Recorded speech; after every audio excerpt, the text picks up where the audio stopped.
Welcome back to The Real Contrast. I'm Kyle A. I'm Brian Cabe.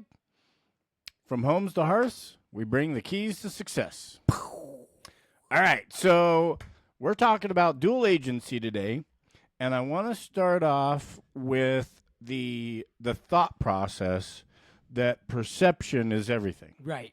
Okay, is that fair to say? So I want to give a little story. Permission to give a story.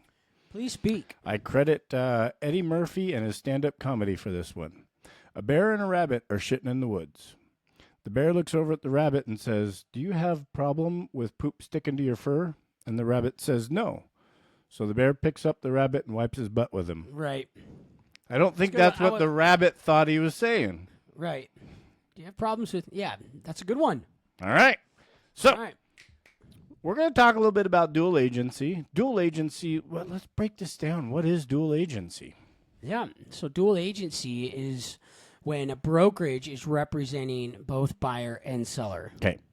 So Silver Creek Legacy, that's the brokerage that you work for, represents the buyer and the seller. So you are representing the seller, and Joe Smith, Silver Creek Legacy, is representing the buyer. Well, that would be dual agency with assigned agents. Okay. Yes. So just straight dual agency is one agent that's working on behalf of the brokerage that's representing both buyer and seller. Okay, so now we've got Kyle Andrews, works for Silver Creek Legacy, is representing the buyer and the seller on the same transaction. Gotcha. Seems like a no-brainer. You get twice as much money, and it's good to go, right? Yeah, that's what a lot of assumptions are. However, doesn't always work that way. For one, we can talk about the money side later, but number one is it puts That's what we're doing this for, is money. Yeah, well, not today. Not in dual agency. All right. Let's help people out here first before we make money. So dual agency puts the agent into a situation where they can't advocate on one party's behalf over the other party's behalf, or actually both parties. They're not going to advocate. They're going to put you in. And let me give you a good example of that. Let's say you're the buyer and I'm the agent, and I say, "Hey, yeah, well, he'd probably take less. The seller would probably take less money for it." That's a no-no, and that's just a real simple example of what boundaries you can't cross. And why can't you do that? Because it actually financially harms the seller. Who you have as that I'm representing, right? So you have best interests for both parties. Exactly. Is that possible? It isn't possible. The only way you can do that is being a neutral party to the transaction. Tell me more. And the reason I say that, so as far as a neutral party is what you're saying. Hey, here's your three options. Pick which one you want, and I'll write it down. You're basically just doing what you're told, and we do that anyway. However, there's lines that you can't fundamentally cross. And you can write up an offer and say, hey, yeah, they want to go, they only want to offer $10,000 under list price. You can do that, but you can't legally say you should come in lower. And you can't go to the seller and say, hey, these guys would pay more. I already know their budget, right? Because that harms them. So really it puts you in just a neutral position. So let me ask you this, Kyle. Can you best represent your seller if you're also representing the buyer? Yeah, I truly don't feel that you can. I mean, yes, you can give them the right direction, but you can't advocate on their behalf, right? You're not going to be putting in your own ideas of how to negotiate this. And I don't know if I'm explaining that well enough. So, okay. And I love where you're going. So far, I'm tracking straight with you, and I'm asking these questions for the fun of our podcast here. But can you provide a CMA to one side or the other? I would assume you could. I would assume that you're going to be presenting the same one. Oh, whoa, what do you mean? Well, I would suggest that if you're a neutral party and you've got a CMA, let's say you've already done it for the seller, you can present that to the buyer.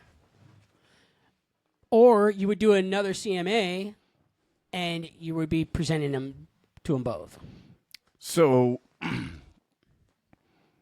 would you typically do a different CMA for the buyer than for the seller? And when I say different, I'm not saying like you put the change on the title. Hey, this is for Joe and John Smith, and hey, this is for Dave and Right. Karen. But No, I wouldn't. I'm actually looking at the market.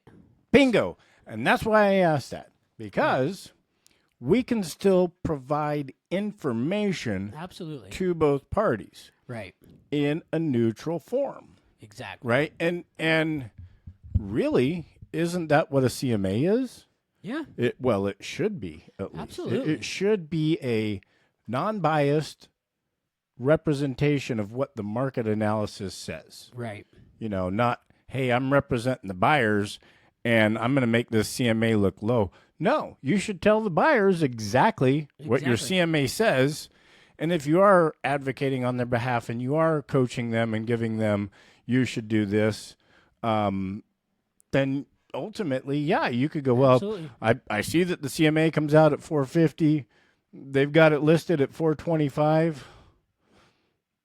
I think you should write the offer for $399 because it's been on the market for 87 days, right? You can do that. Now, if you're in a dual representation mode, you can give them the CMA.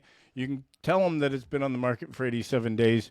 What you can't do is give your opinion about what they should do. Exactly. Okay, so now I'm going to ask, how much do you interject your opinion into someone's transaction?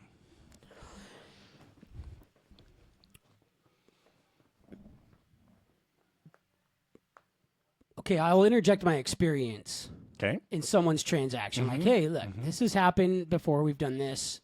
Actually, if I look at it, my opinion, my professional opinion, like I don't know. Sometimes I feel like these are trick questions. No, not a trick question. No. I'm tracking down a road here. Right. I try to stick to what information we have, right? Especially if it comes to CMA. So very rarely, if somebody asks me what even if at a showing, if somebody asks me what my price opinion is on it, most of the time you're going to get, unless it's way high and I already know it, right? I always say I need to go back and look at some numbers. Mm-hmm.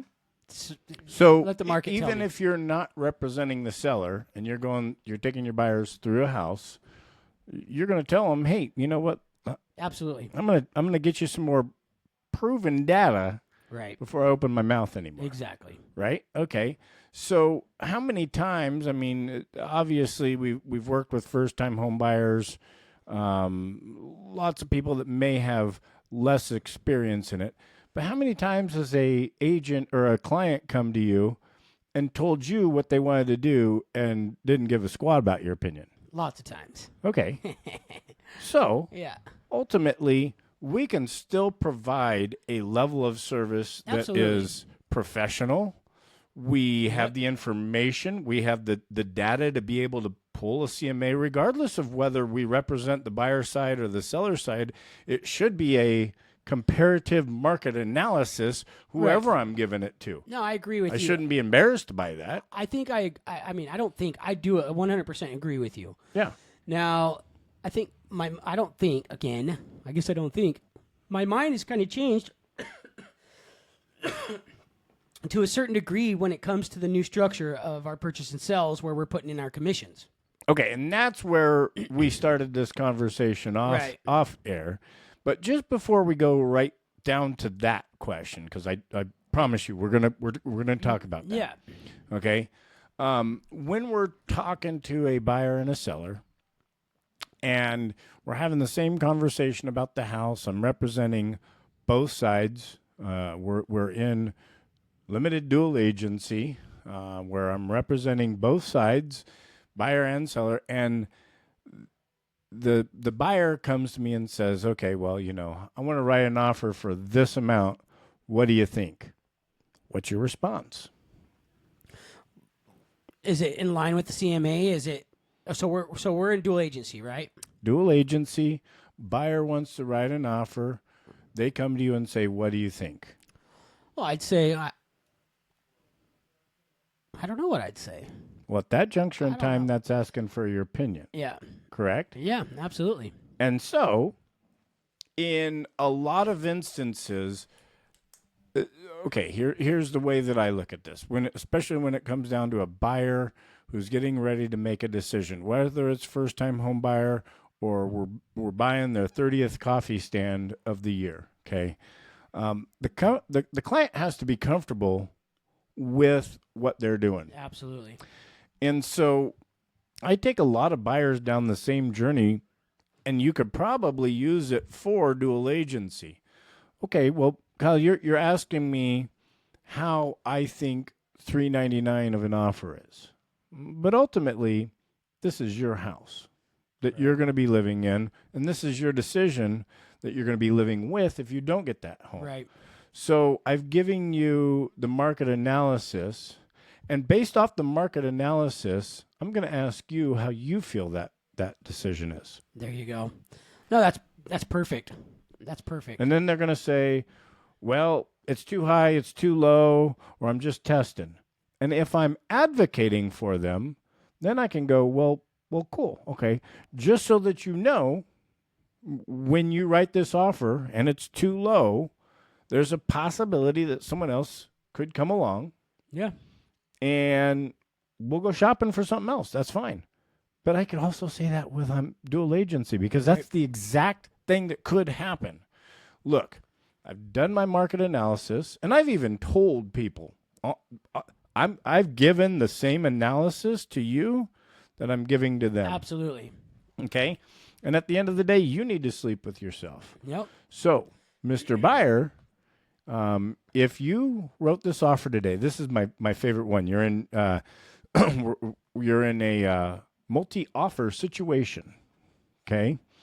Now, you can give your opinion, okay, but at the end of the day, the buyer has to live with their decision. Absolutely. And I don't want them blaming me, really. So it's, No. okay, well, if you're going to write this offer and you found out tomorrow that someone wrote the offer for $2,000 more, how would you feel? Oh, man, I would have wrote it for $4,000 more. Okay, so let's take that number to that number.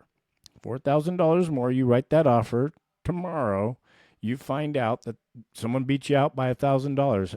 How would you feel? Oh, you know what? That's fine. That number right there is fantastic. We have followed the system, Right. and we found the number that you feel comfortable with. Now, what would you like to write the offer for? I want to go lower. No. That's fine. Absolutely. How low would Absolutely. you like to go? Yeah.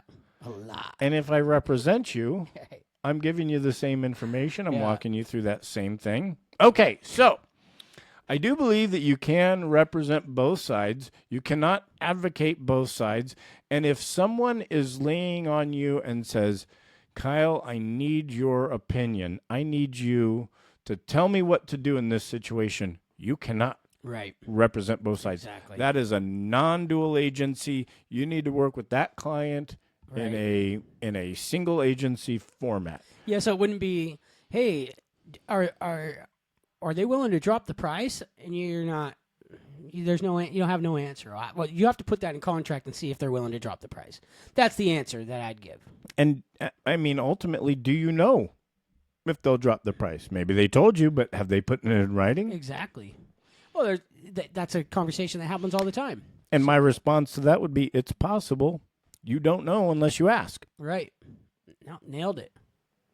Nailed it. Well, how much should I put down for earnest money? Well, in this market, very typically, we're seeing 1% of the purchase price is the earnest money. If you put more down than that, that is attractive to a seller, any seller out there, not this seller, Right. not just this specific seller, but it's attractive to any seller out there. If you only put $1 down, that means you have no skin in the game, and not all sellers will take you seriously. Right. Yeah. Okay, so now we've got what you told me over the phone is a perception Exactly.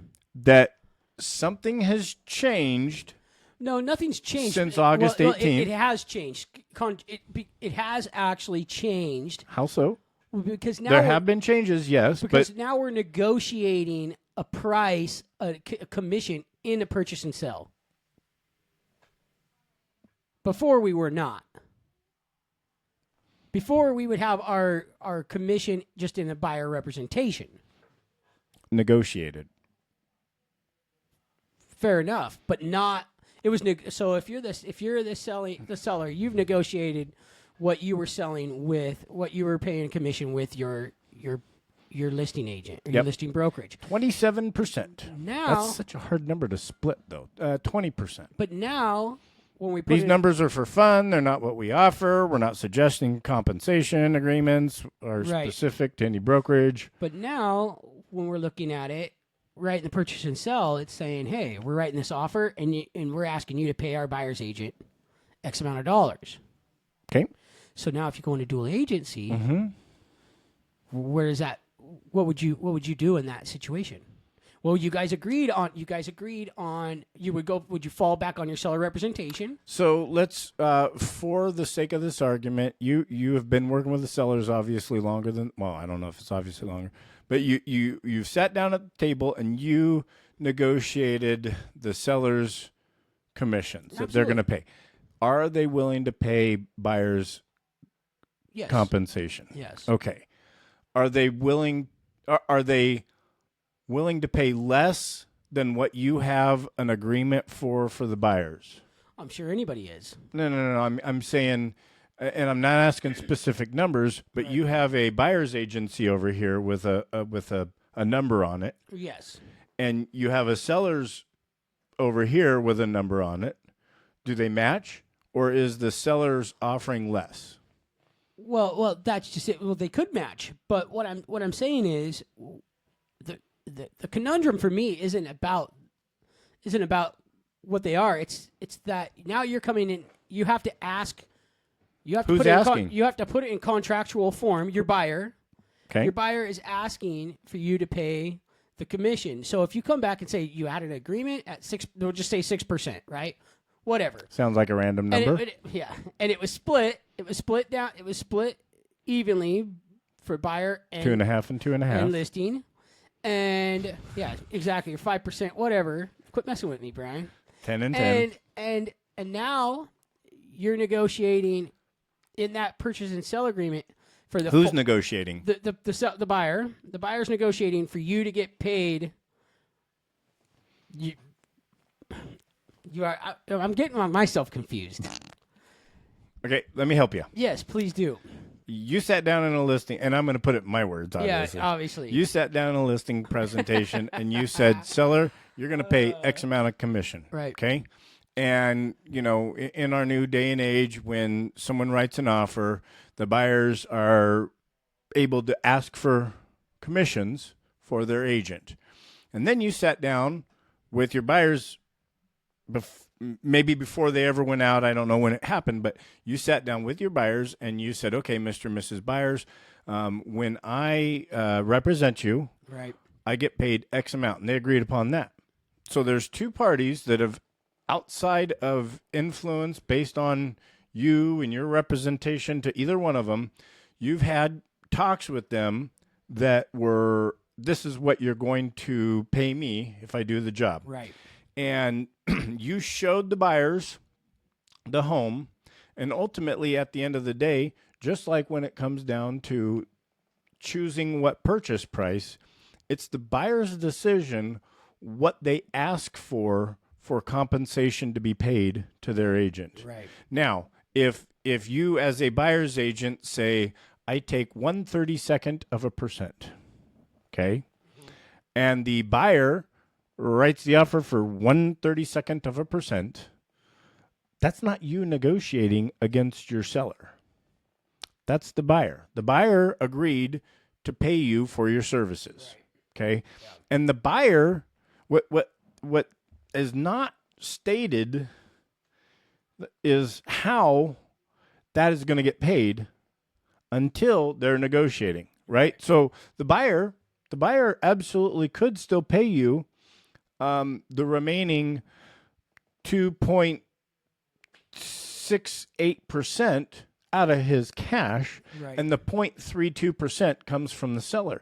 That's the buyer's choice what he asks for. Yeah. So at the end of the day, when you're talking about writing the offer, Mr. and Mrs. Buyer, I've shown you the comparable market analysis, the CMA. What do you want to write the offer for? Well, I want to write the offer for full price, $400,000. Fantastic. Okay. So typically earnest money is 1%. What do you want to put down there? Well, we want to offer 5,000. We want to sweeten it up a little bit. Fantastic. Okay. Do you want to ask for an inspection period? I strongly suggest that any buyer does an inspection. Right. Not just on this house. No, every house. But any buyer, vacant land, home, commercial, you should do an inspection. Do you want to do an inspection? Yep. Fantastic. Do you want to ask for your buyer's agent's compensation to come out from the seller? Well, what's that mean? Well, the sellers, and then you can explain it in a neutral form, and they're going to say, well, yeah, what do I have in my buyer's representation agreement? And it's a fact because it's signed. It's a document. It's a legal binding contract that you signed the buyer's representation at 2.65. Right. And so what's to stop the buyer from asking for 7% buyer's commission? Nothing. Now let me my mind started spinning and I kind of know where I was going. But you negotiated with the buyers pre-hand what your commission was going to be. 100%. So you do have an influence in it. I have an influence in my services that I'm providing to the buyers, which is a neutral fact because if you're a buyer for this house, right, or any other house, and now here's where you could get caught up, possibly if you do a one-time showing for that address and you require X amount of percentage. Right. But again, it doesn't say that the buyer has to pay that or the seller has to pay it. But at the end of the day, I got to be paid this. No, absolutely. So that was kind of my mental dilemma, is trying to check myself if I got put in that situation, right? Let's say it was somebody walked in, saw it, you were having an open house, saw it, and it's like, hey, I don't have an agent. I want to write an offer on this. Now you need to get a buyer's rep done. And now you're negotiating. If they want to be represented. Yes, absolutely. If they want to be represented. I haven't met anybody who has. Well, no, I've done one where they didn't want to be represented. But now you've negotiated your commission with them, and then you're going to go and ask, what do you want your commission to be? I just feel like there's a little bit of influence there that needs to be handled with care. Absolutely. And everything with a dual agent transaction needs to be handled with care. White gloves, broken egg, like super careful. However, okay, so let's in your scenario. You understand what I'm saying, right? Yeah, absolutely. I don't think that I'm over. I'm just trying to contemplate this. I understand your angle, but let me give you another scenario. Maybe this will be helpful. You said the buyer comes into your open house. Right. So you've negotiated with your seller what they'd pay a buyer's agent. You have, and you might have even said, hey, if I work both sides, I'll give you a little bit of a discount. Yeah, if we put it in the contract, right? Possibly. Right. It does happen out there, and then absolutely. So you can definitely negotiate down. Right. Pre-funk, right? But okay, so you've met someone at the open house. They come in, they're all cash. They got a suitcase, and they don't want any inspections. Okay? And they want you to write it up. Are you going to do the same amount of work, more work, or less work than your average buyer? With no inspections? Suitcase full of cash, no inspections. What we want is we want you to write the offer up. How quick do you think title can close this? No, I don't think title's going to take cash. It's okay. We'll make it happen. I've got a wire. Right, gotcha. Got a briefcase with a wire transfer in it. I've got a wire transfer you're in You're gonna do less work. Do less work. Okay. So would you, in your business, be willing to take less commissions from the buyer for that transaction? Yeah, absolutely. Okay. So there's nothing stopping you from going, hey, you know what? I'll absolutely represent you in this transaction. Right. Because of our unique scenario, there's probably a good chance that I'm not showing you 5 houses. Right. I'm not doing 7 CMAs. I'm not setting you up on a search. We're just doing this. You know what, Mr. Buyer? I'm willing to do this for 1% if you buy this house. Is that cool? Yeah. And that is your negotiation. Right. Dude's got a pocket full of cash. He might not even ask the seller to pay that compensation. But again, that is the conversation with you and the buyer. See, where we get all this lost is because for years, the seller's always paid the commission. Right. And for those same amount of years, the seller's always had the option to not pay the commission. Absolutely. And for all those same amount of years, we should have been signing up buyers saying, if I work with you in this form, then I'm going to charge you X to do it. That's what doctors and lawyers do. Right. That's what your lawn care guy does. He says, if I come by and I mow once a week, this is how much you're going to get billed at the end of the month. This is how much you're going to get billed at the end of your transaction, right? So that's a negotiation with you and the buyer. It always has been. It always will be. Right. And it doesn't matter where that money comes from. What matters is what the buyer asks the seller to pay, No, and you don't have to be involved in that. No, I mean, I was trying You to can explain all of that to them, but you don't have to negotiate. Hey, you should really, in fact, you better not be negotiating. Right. Hey, I know that seller's willing to kick down 3%. Dude, I ain't going to do squat for this. Yeah. But let's put 3 in here so I can make the most amount of money. Yeah. Now that really stinks. Yeah. Absolutely. Absolutely. No, I'm glad that you framed it that way because it's important. And that's what I was trying to get my head around today. Like, what is that actually? I guess I put myself in other people's shoes maybe a little too much, right? Like, how would I feel if I was the seller and I saw something like that? But then if we go back and we look at, look, we have a representation agreement, right? We've talked about commissions. You know, I put it down in here in other terms and conditions that if I brought you somebody else, I'd take less of a percentage. And then the fact is when we get back to, hey, the buyer's the one writing the offer, right? And they're negotiating because they have an option to pay you out of their own pocket or ask the sellers to. They've always had that. Well, and I think it's important to understand. I'll do this as a cover my butt moment. Yeah.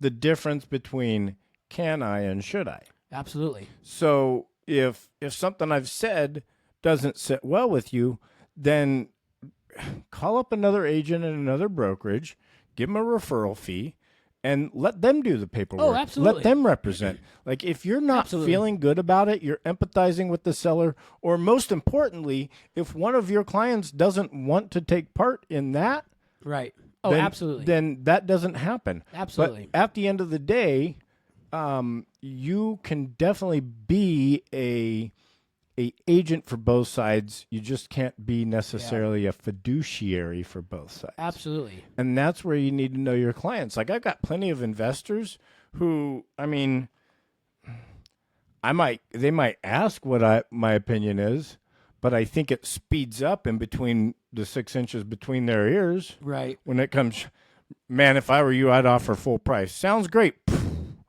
Let's write 20 under. Right. Why'd you ask me? Yeah. Like, No. I could have said anything right there, you know? Yeah, no, I appreciate that because I was trying to. That situation came upon me today. I made the call because I thought that instantly popped in my head. Negotiating price, right? Negotiating commissions in the purchase and sell, and so my mind took it like it was feels something weird. new. First off, Right. it feels weird that we're doing this now. Yes, and so I made the decision to say, hey, no, this is what you need to do. And I'm actually glad I did because I don't want to step into something that I'm uncomfortable with. Yeah. Now, I'm not uncomfortable with dual agency. I'm not. But this little thing kind of put a glitch in my matrix. Because it's new, and that's why we wanted to talk about it, right? Right. Because you're not the only one out there feeling that.